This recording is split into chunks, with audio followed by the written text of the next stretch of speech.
Good morning, everyone. Welcome back again to the garden.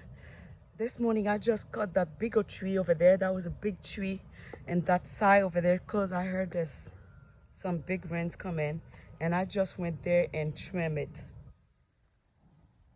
And I trimmed it. That's this side of the front garden.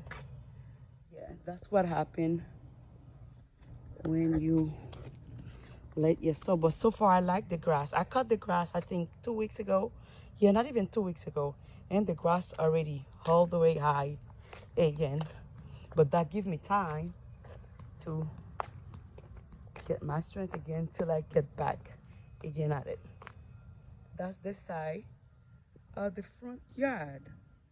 As you guys know, there's nothing on the back, just a few stuff, few plants on the back.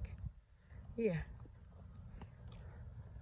that's the front garden, guys. And oh, and this side I have to come trim those those trees. Maybe I will trim them next week, because no, it's already too hot.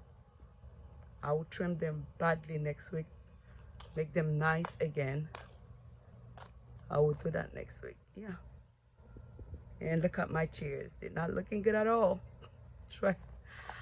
Not looking good at all, but after that I like everything on this side. Thank you, friends, for watching, and thank you for subscribing. See you for another video on the garden. Please pray for me. Maybe in the future I'll have a new place. Thank you, friends. Have a blessed day.